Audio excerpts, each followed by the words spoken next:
Thank you all so much for joining us today at Kadine Christie's official book launch for her book, I Am Home Within Myself.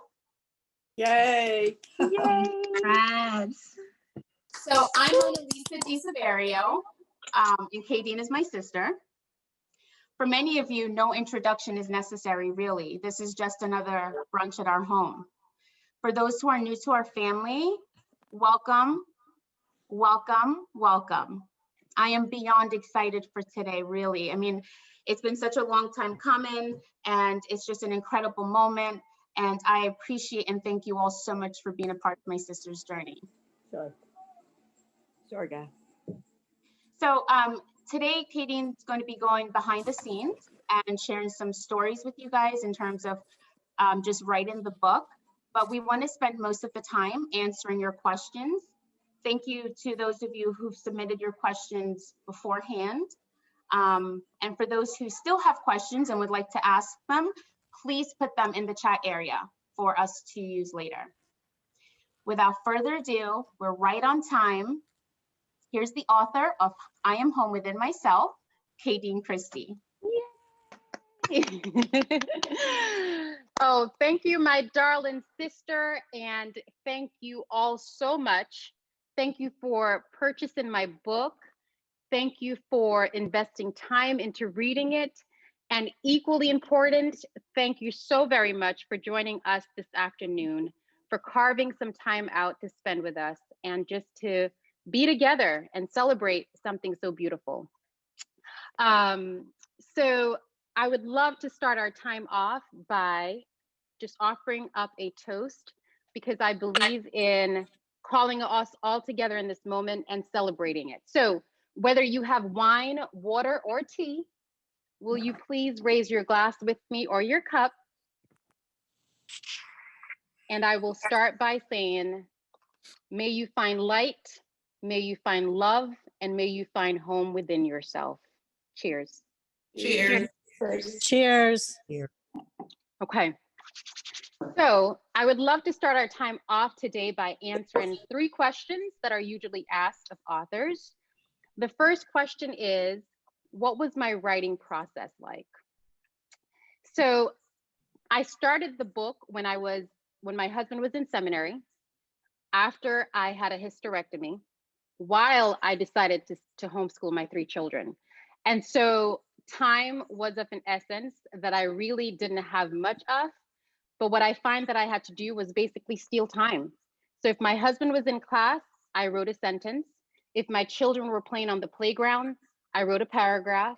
And if my pain day wasn't really bad, I would also write at that time. So writing, I never really got like a full, some writers say they have a weekend or 2 hours. I never got that. I really stole time and write as I could.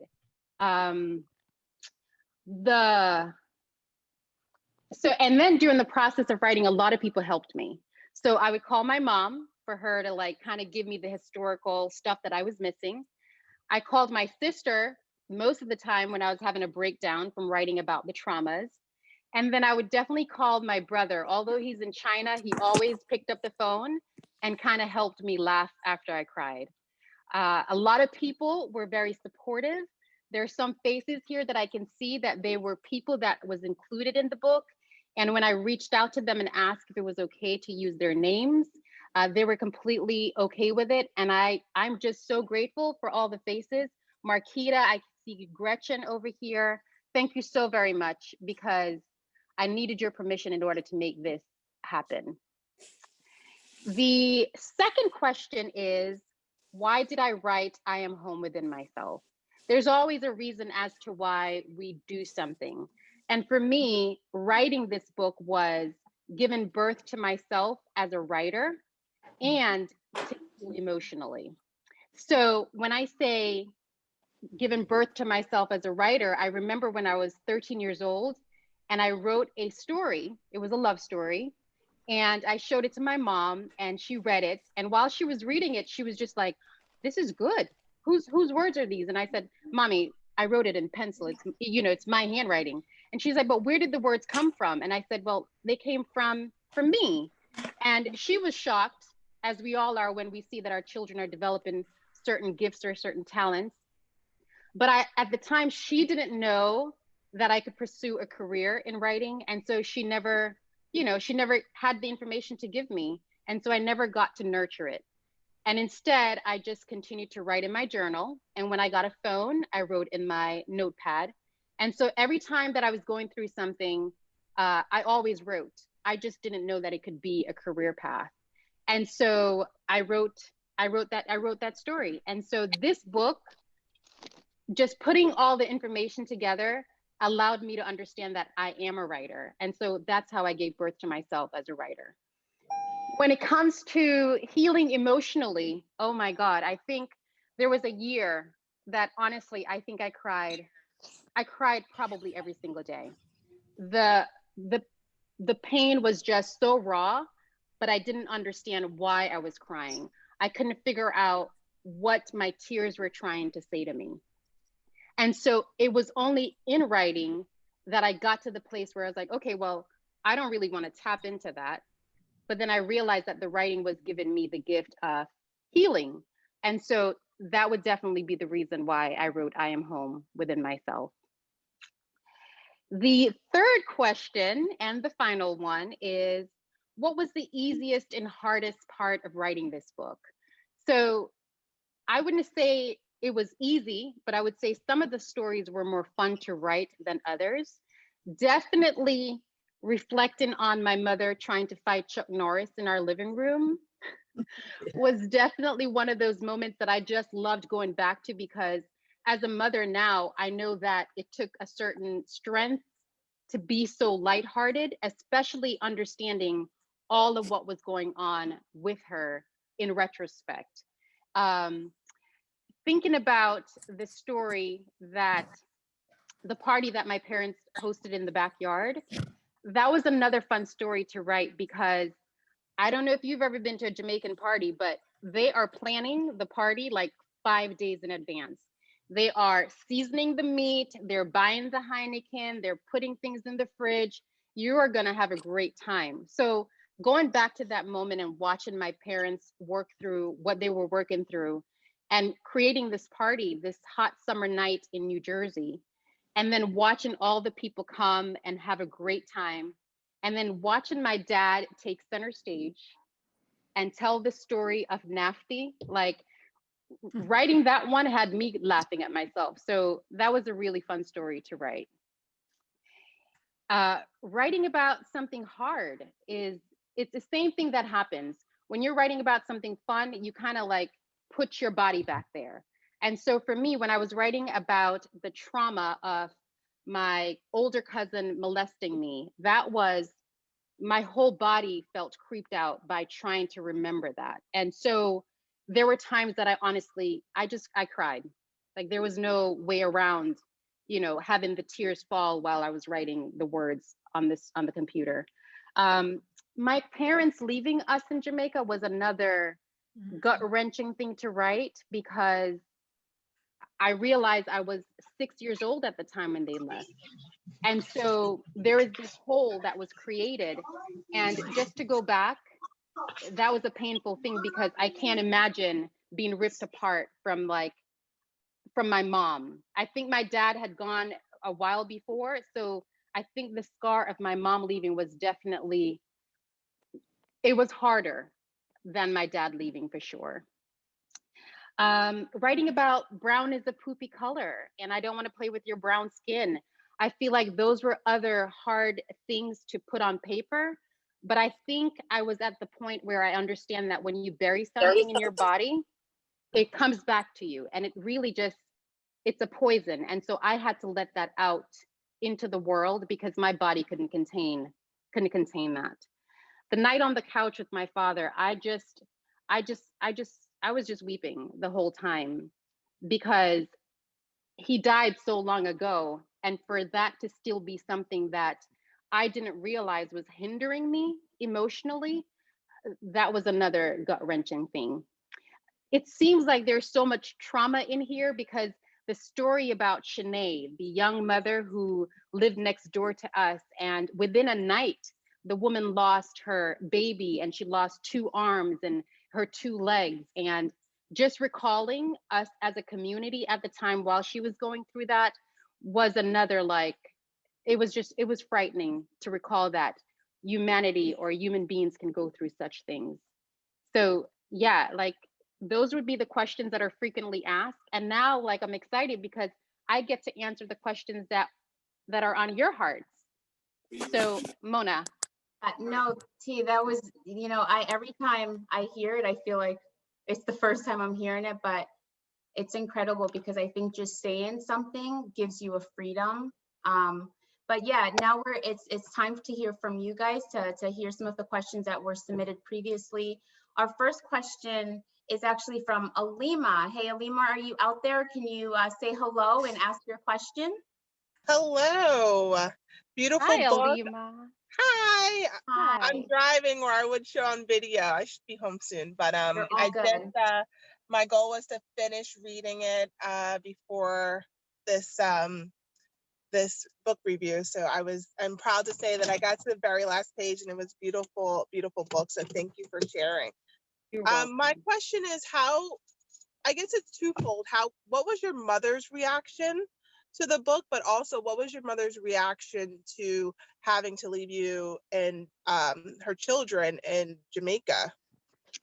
Oh, that's a great question. So when I called my mom and I told her about like feeling abandoned by her, I know that it was gut wrenching for her. She really like broke down on the phone because that was the last thing she wanted to do, was to leave us. But as immigrants, I think when you live in a country of luxury and you don't understand that people are making choices that they would rather not make, but they feel stuck and they don't have a way out, I feel it's easy to judge that. But I know for sure now that the choice that my mom made was for my benefit and for my siblings' benefit. And so she gets really heartbroken and emotional when we mention the word abandoned, because that's the last thing she wanted us to feel. There was another question, I think. So what was your mom's reaction to the book overall and some of the stories that you shared? So interestingly, my mom was, as I said before, I would call her and talk to her about certain things. And so she was proud. She thinks I'm brave. So after she read the book, she thinks I'm brave, but I know that it was really hard for her as well to read the chapter about my dad. She called me on the phone after she read that chapter, and she apologized again that she wasn't vigilant enough, because I think that was her whole thing. She came to provide a better life for us, but she had a blind spot. And so when she called me after that chapter, we definitely had a crying moment, a crying session for sure. Okay, you're welcome. So the next question is, what do you do when you're not writing? So right now, I write for my weekly blog. I'm writing for several magazines, and I am currently working on my new book. So I am doing a lot of writing, but when I'm not writing, I'm reading. There's a quote that I love. It says, a great writer is an avid reader. And so I'm always reading. My sister calls me the book eater. And I'm homeschooling my children. So I'm pretty busy, and I like to create moments and memories. And that's really what usually my blog posts are about. So, that would be it. I'm reading and loving my babies. The next question, do you aspire to write more books? If so, what are the topics? Yes. I definitely want to write more books. At this time, I'm writing a love story about my husband, because a lot of people, they felt like he was missing out of this book, but it wasn't the place for him or for us, because our story goes so far back. Antonio, some of you guys know him as Christopher. We were born in the same hospital. Our parents met while they were giving birth to us. We became playmates. My mother tells a really great story of when I was 5 years old. She pissed me off about something, and I begged her for 50 cents. And when she asked me what I was going to do with it, I said, well, I'm going to run away to see Chris. And so when I was 11 and I migrated to the United States, we wrote letters back and forth. When I was 13, I told her that I loved him, and she said I didn't know what love was. And I said, well, I'm going to marry him anyway. When I was 24, he called me for my birthday, which he's an amazing guy because he always called me on my birthday, even when we were not talking and I was doing my own thing. And he called me on my 24th birthday. I would not have known then that he would come to visit me in September. We would get married in November, and we recently celebrated 15 years of marriage. So, and at the time I was a single mom, and he came and he just loved me and my daughter like fully. So that's the story that I'm working on right now. Also, I meet a lot of interesting people. Like, people have such great stories to tell. I just feel like they don't have the time, or they don't think it's worth telling. And I just, every time somebody talk about their story, I want to listen more and write it for them. So I don't know what will come after my love story, but I'll be writing for the rest of my life. I can promise you that. Mona, do you have any more questions for me over there? Actually do. I have a question from Marquita, I think. Marquita, would you like to ask your question? Yes. So my question was, after you completed your book, was it gratifying to you? Yes, yes, yes. Oh my goodness. It was just so nice to see all my thoughts in one place.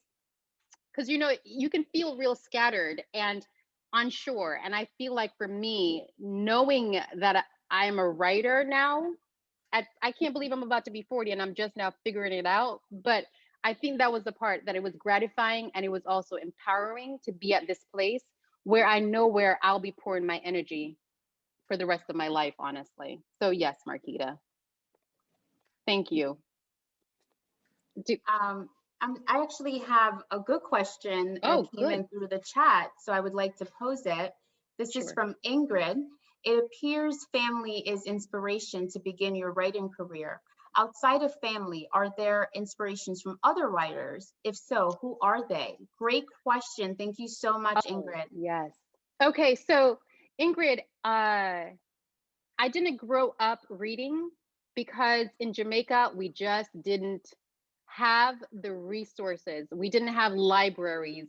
And so when I came to the US, it was the same thing. Like, my mother didn't really know about libraries. And so it was in my adult life, honestly, that I fell in love with reading and writing. I have a dear friend, Gretchen, she's on here somewhere. And a couple years ago, she invited me to see Anne Lamott while we were in seminary. And when I went to see Anne Lamott, I was just, for the first time, I was just like, oh, there's a place for my essays. Like, you know, I don't have to write a novel per se, because for me at the time, to write a novel sounded so daunting. And so I had to start somewhere small. I wasn't a poet, but I knew that my stories were a little bit lengthier. And so when I got exposed to Anne Lamott, that was definitely the starting point of, okay, there is a space for me. Yeah. That's great. Yeah. Do you have another, Mo? No, I think we're good for now. You can continue. Thank you. Okay. So I have a question from a dear friend, Shannon. Shannon is a pharmacist here. She's working the front lines and she couldn't make it today. But when she sent me her question, it had me pondering. And so I wanted to share that one with you all. She said, when did you feel finished enough to start writing the book? I've heard that one writes from scars and not open wounds. How did you know you had healed enough to put this out into the world? And what I recognized was, instead of scars, which shows that you've healed, I didn't have scars. I had scabs with wounds inside. And it was only through writing that I realized how deep those wounds were and how infested they were, because there were a lot of secrets that I was willing to bury in my body. And so it was through the writing process that I was able to pick up the scabs and see the wounds.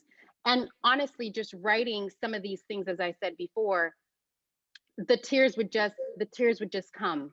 And I would have to honestly close my computer. And that would have been one of the times that I called my sister and cried my eyes out and said, I don't know what I'm doing. I shouldn't do this. It's too vulnerable. It's too hard. And then I knew it was time to let it out into the world, because I knew that it was not my shame to carry anymore. I think our bodies are powerful vessels.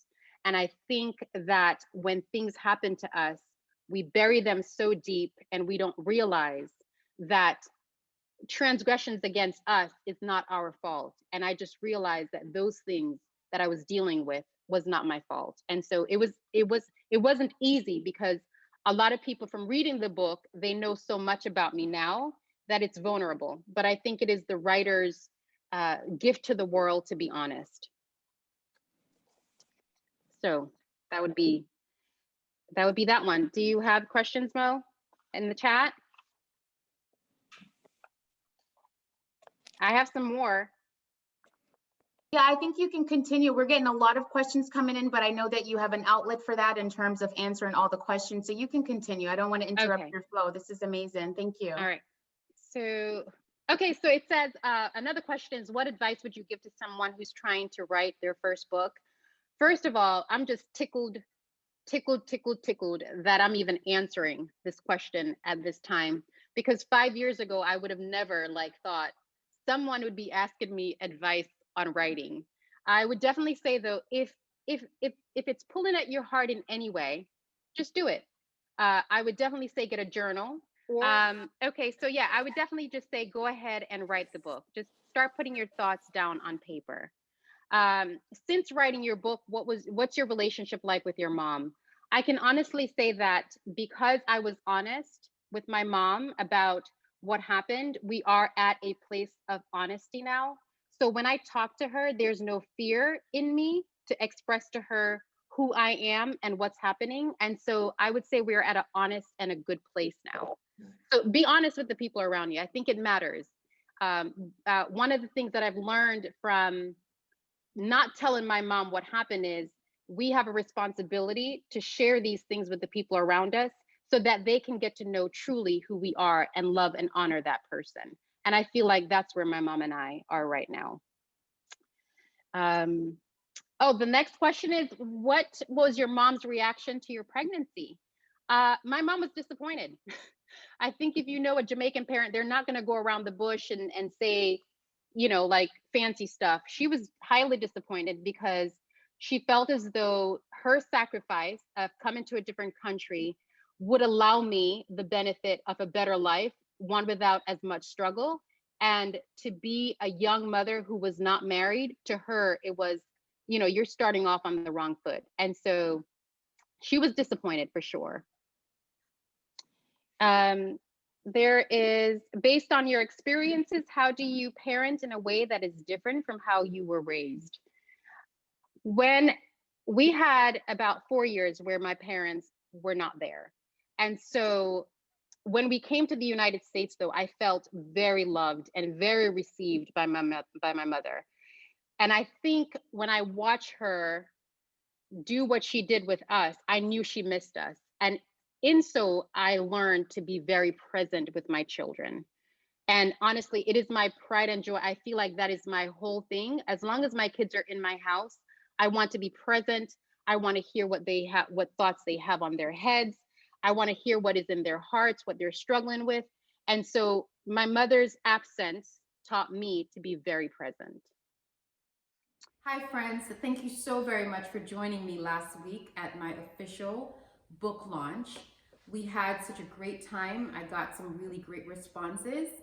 And a lot of people, we were all talking about the interruption at the end. Some of you were pretty ticked off, as I was, that I wasn't able to give my final remark. And so I wanted to add that to the closing of this video. As I said last week, I wanted to read it so that I didn't miss anything out. And so I'm going to go ahead and do that today for you. I said, what I've learned while writing I Am Home is that we all have deep wounds and worries. I learned that I had to break some hearts to heal my own. I learned that things we think are small, no big deal, it happened so long ago, it shouldn't affect me so much, are all little nudges to begin our emotional healing. I learned that someone gave birth to us physically, but at some point in life, we have to give birth to ourselves. We have to pull up the suppressed pain.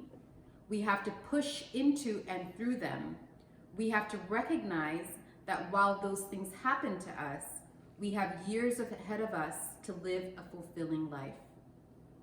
I've worked really hard and continue to work hard on finding home within myself. And I am praying and I'm hoping the same for you. Thank you so very much for joining me last week, and I hope you have a great day. Stay safe. Bye.